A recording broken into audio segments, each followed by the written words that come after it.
हालांकि मैं ऐसे मुद्दों पर बोलना बिल्कुल उचित नहीं समझता, लेकिन जब बात बच्ची और बच्चों के लिए आती है तो फिर मुझे लगता है कि हमारा दायित्व बनता है, हम एक सामाजिक व्यक्ति होने के नाते इस चीज़ को समाज के सामने रखें। मैं आज बात करने वाला हूँ कांवड़ यात्रा के लिए।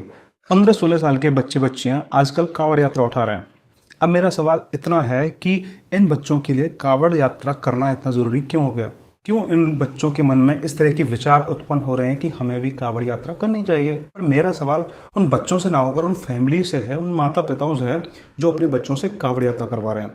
मुझे आप ये बताइए कि आप अपने बच्चों को इस तरह का एनवायरनमेंट क्यों दे रहे हैं? क्या कभी किसी आईएएस मंत्री के बच्चों को कांवड़ यात्रा करते देखा है? कभी नहीं करते देखे होंगे आपने। क्यों करेंगे? क्योंकि इससे उनको कुछ भी नहीं मिलने वाला। सरकारें इस चीज को सपोर्ट करेंगी क्योंकि सरकारें तो चाहती ही हैं कि समाज का एक हिस्सा पढ़े ही ना। अगर आप पढ़ोगे नहीं, अंधभक्ति की तरफ घुसोगे तो आप सवाल करना भूल जाओगे।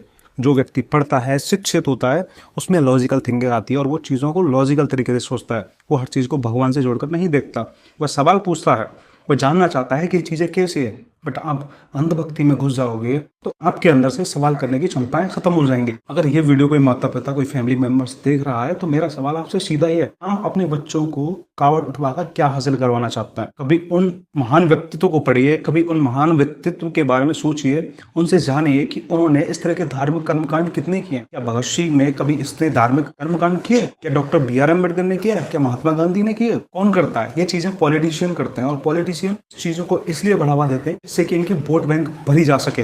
पर दिक्कत यहाँ पर सबसे बड़ी यह है कि बच्चों को प्रोत्साहन करने में सबसे बड़ा हाथ उन शिक्षित लोगों का है जो पढ़े लिखे होकर भी इस तरह की अंधभक्ति की तरफ जा रहे हैं। चलिए, वो तो बच्चे हैं, वो तो नहीं समझ रहे, वो जिद करेंगे, लेकिन आप तो पढ़े लिखे और शिक्षित लोग हैं ना। आपको तो समझ आनी चाहिए कि क्या सही है, क्या गलत है। जब आपको लगता है कि आपकी छवि इस तरह की है तो आपको ये चीजें नहीं करनी चाहिए। आपका व्यक्तित्व बच्चों पर एक अलग ही प्रभाव डालता है। जैसा आप करोगे, बच्चे भी उस तरह की चीजें करेंगे।